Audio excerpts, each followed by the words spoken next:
ஆதியாகமம் 19ஆம் அதிகாரம். அந்த 2 தூதரும் சாயங்காலத்திலே சோதோமுக்கு வந்தார்கள். லோத்து சோதோமின் வாசலிலே உட்கார்ந்திருந்தான். அவர்களை கண்டு லோத்து எழுந்து எதிர்கொண்டு தரைமட்டும் குனிந்து, ஆண்டவன்மார்களே, அடியனுடைய வீட்டு முகமாய் நீங்கள் திரும்பி உங்கள் கால்களை கழுவி ராத்தங்கி காலையில எழுந்து பிரயாணப்பட்டு போகலாம் என்றான். அதற்கு அவர்கள், அப்படியல்ல, வீதியிலே ராத்தங்குவோம் என்றார்கள். அவன் அவர்களை மிகவும் வருந்தி கேட்டுக்கொண்டான். அப்பொழுது அவனிடத்திற்கு திரும்பி அவன் வீட்டிலே பிரவேசித்தார்கள். அவன் புளிப்பில்லாத அப்பங்களை சுட்டு அவர்களுக்கு விருந்து பண்ணினான். அவர்கள் புசித்தார்கள். அவர்கள் படுக்கும் முன்னே சோதோம் பட்டணத்து மனிதராகிய வாலிபர் முதல் கிழவர் மட்டுமுள்ள ஜனங்கள் அனைவரும் நானா திசையிலுமிருந்து வந்து வீட்டை சூழ்ந்து கொண்டு லோத்தை கூப்பிட்டு, இந்த ராத்திரி உன்னிடத்தில் வந்த மனுஷர் எங்கே? நாங்கள் அவர்களை அறியும்படிக்கு அவர்களை எங்களிடத்தில் வெளியே கொண்டு வா என்றார்கள். அப்பொழுது லோத்து வாசலுக்கு வெளியே வந்து தனக்கு பின்னாலே கதவை பூட்டி அவர்களிடத்தில் போய், சகோதரரே, இந்த அக்கிரமம் செய்ய வேண்டாம். இதோ புருஷரை அறியாத 2 குமாரத்திகள் எனக்கு உண்டு. அவர்களை உங்களிடத்திற்கு வெளியே கொண்டு வருகிறேன். அவர்களுக்கு உங்கள் இஷ்டப்படி செய்யுங்கள். இந்த புருஷர் என் கூரையின் நிழலிலே வந்தபடியால் இவர்களுக்கு மாத்திரம் ஒன்றும் செய்ய வேண்டாம் என்றான். அப்பொழுது அவர்கள், அப்பாலே போ, பரதேசியாய் வந்த இவனா நியாயம் பேசுகிறது? இப்பொழுது அவர்களுக்கு செய்வதை பார்க்கிலும் உனக்கு அதிக பொல்லாப்பு செய்வோம் என்று சொல்லி லோத்து என்பவனை மிகவும் நெருக்கி கதவை உடைக்க கிட்டினார்கள். அப்பொழுது அந்த புருஷர்கள் தங்கள் கையை வெளியே நீட்டி லோத்தை தங்கள் அண்டைக்கு வீட்டுக்குள் இழுத்துக்கொண்டு கதவை பூட்டி தெருவாசலில் இருந்த சிறியோரும் பெரியோருமாகிய மனிதருக்கு குருட்டாட்டம் பிடிக்க பண்ணினார்கள். அப்பொழுது அவர்கள் வாசலை தேடி தேடி அலுத்து போனார்கள். பின்பு அந்த புருஷர் லோத்தை நோக்கி, இவ்விடத்தில் இன்னும் உனக்கு யார் இருக்கிறார்கள்? மருமகனாவது, உன் குமாரராவது, உன் குமாரத்திகளாவது, பட்டணத்தில் உனக்குரிய எவர்களாவது இருந்தால் அவர்களை இந்த ஸ்தலத்திலிருந்து வெளியே அழைத்து கொண்டு போ. நாங்கள் இந்த ஸ்தலத்தை அழிக்கப் போகிறோம். இவர்கள் கூக்குரல் கர்த்தருடைய சமூகத்தில் பெரிதாயிருக்கிறது. இதை அழிக்க கர்த்தர் எங்களை அனுப்பினார் என்றார். அப்பொழுது லோத்து புறப்பட்டு தன் குமாரத்திகளை விவாகம் பண்ண போகிற தன் மருமக்கள்மாரோடு பேசி, நீங்கள் எழுந்து இந்த ஸ்தலத்தை விட்டு புறப்படுங்கள். கர்த்தர் இந்த பட்டணத்தை அழிக்கப் போகிறார் என்றான்.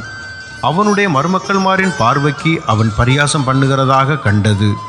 கிழக்கு வெளுக்கும்போது அந்த தூதர் லோத்தை நோக்கி, பட்டணத்திற்கு வரும் தண்டனையில் நீ அழியாதபடிக்கு எழுந்து உன் மனைவியையும் இங்கே இருக்கிற உன் 2 குமார்த்திகளையும் அழைத்து கொண்டு போ என்று சொல்லி அவனை துரிதப்படுத்தினார்கள். அவன் தாமதித்து கொண்டிருக்கும் போது கர்த்தர் அவன் மேல் வைத்த இரக்கத்தினாலே அந்த புருஷர் அவன் கையையும் அவன் மனைவியின் கையையும் அவன் 2 குமார்த்திகளின் கையையும் பிடித்து அவனை பட்டணத்திற்கு வெளியே கொண்டு போய் விட்டார்கள். அவர்களை வெளியே கொண்டு போய் விட்ட பின்பு அவர், உன் ஜீவன் தப்ப ஓடிப்போ, பின்னிட்டு பாராதே, இந்த சமபூமியில் எங்கும் நில்லாதே, நீ அழியாதபடிக்கு மலைக்கு ஓடிப்போ என்றான். அதற்கு லோத்து, அப்படியல்ல ஆண்டவரே, உமது கண்களில் உமது அடியனுக்கு கிருபை கிடைத்ததே. என் பிராணனை காக்க தேவரீர் எனக்கு செய்த கிருபையை பெரிதாக விளங்க பண்ணினீர். மலைக்கு ஓடிப்போக என்னால் முடியாது. தீங்கு என்னை தொடரும். நான் மரித்து போவேன். அதோ அந்த ஊர் இருக்கிறதே, நான் அதற்கு ஓடிப்போகத்தக்கதாய் அது கிட்ட இருக்கிறது, சின்னதுமாய் இருக்கிறது. என் பிராணன் பிழைக்க நான் அங்கே ஓடிப்போகட்டும், அது சின்ன ஊர்தானே என்றான். அதற்கு அவர், நீ கேட்டுக்கொண்ட ஊரை நான் கவிழ்த்து போடாத படிக்கு இந்த விஷயத்திலும் உனக்கு அனுக்கிரகம் பண்ணினேன். தீவிரமாய் அங்கே ஓடி தப்பித்துக்கொள். நீ அங்கே போய் சேரும் மட்டும் நான் ஒன்றும் செய்யக்கூடாது என்றார். ஆகையால் அந்த ஊர் சோவார் எண்ணப்பட்டது. லோத்து சோவாருக்குள் வரும்போது பூமியின் மேல் சூரியன் உதித்தது.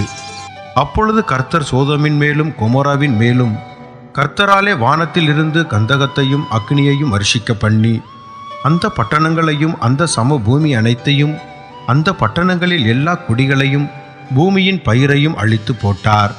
அவன் மனைவியோ பின்னிட்டு பார்த்து உப்புத்தூண் ஆனாள். விடியற் காலத்தில் ஆபிரகாம் எழுந்து தான் கர்த்தருக்கு முன்பாக நின்ற இடத்திற்கு போய் சோதோம் கொமோரா பட்டணங்களின் திசையையும் சமபூமியாகிய தேசம் முழுவதையும் நோக்கி பார்த்தான். அந்த பூமியின் புகை சூளையின் புகையைப் போல் எழும்பிற்று. தேவன் அந்த சமபூமியின் பட்டணங்களை அழிக்கும் போது தேவன் ஆபிரகாமை நினைத்து லோத்து குடியிருந்த பட்டணங்களை தாம் கவிழ்த்து போடுகையில் லோத்தை அந்த அழிவின் நடுவிலிருந்து தப்பிப்போகும்படி அனுப்பிவிட்டார். பின்பு லோத்து சோவாரிலே குடியிருக்க பயந்து சோவாரை விட்டு போய் அவனும் அவனோடே கூட அவனுடைய 2 குமாரத்திகளும் மலையிலே வாசம் பண்ணினார்கள். அங்கே அவனும் அவனுடைய 2 குமாரத்திகளும் ஒரு கெபியிலே குடியிருந்தார்கள். அப்பொழுது மூத்தவள் இளையவளை பார்த்து, நம்முடைய தகப்பன் முதிர் வயதானார். பூமியெங்கும் நடக்கிற முறைமையின்படியே நம்மோடே சேர பூமியிலே ஒரு புருஷனும் இல்லை. நம்முடைய தகப்பனால் சந்ததி உண்டாகும்படிக்கு அவருக்கு மதுவை குடிக்க கொடுத்து அவரோட சயனிப்போம் வா என்றாள். அப்படியே அன்று இரவிலே தங்கள் தகப்பனுக்கு மதுவை குடிக்க கொடுத்தார்கள். மூத்தவள் போய் தன் தகப்பனுடைய சயனித்தாள். அவள் சயனித்ததையும் எழுந்திருந்ததையும் அவன் உணராதிருந்தான். மறுநாளிலே மூத்தவள் இளையவளை பார்த்து, நேற்று ராத்திரி நான் தகப்பனோடே சயனித்தேன். இன்று ராத்திரியும் மதுவை குடிக்க கொடுப்போம். நம்முடைய தகப்பனால் சந்ததி உண்டாகும்படி நீ போய் அவரோடே சயனி என்றாள். அப்படியே அன்று ராத்திரியிலும் தங்கள் தகப்பனுக்கு மதுவை குடிக்க கொடுத்தார்கள். அப்பொழுது இளையவள் எழுந்து போய் அவனோடே சயனித்தாள். அவள் சயனித்ததையும் எழுந்திருந்ததையும் அவன் உணராதிருந்தான். இவ்விதமாய் லோத்தின் குமாரத்திகள் இருவரும் தங்கள் தகப்பனாலே கர்ப்பவதியானார்கள். மூத்தவள் ஒரு குமாரனை பெற்று அவனுக்கு மோவாப் என்று பெயரிட்டாள். அவன் இந்நாள் வரைக்கும் இருக்கிற மோவாபியருக்கு தகப்பன். இளையவளும் ஒரு குமாரனை பெற்று அவனுக்கு பென்னமி என்று பெயரிட்டாள். அவன் இந்நாள் வரைக்கும் இருக்கிற அம்மோன் புத்திரருக்கு தகப்பன்.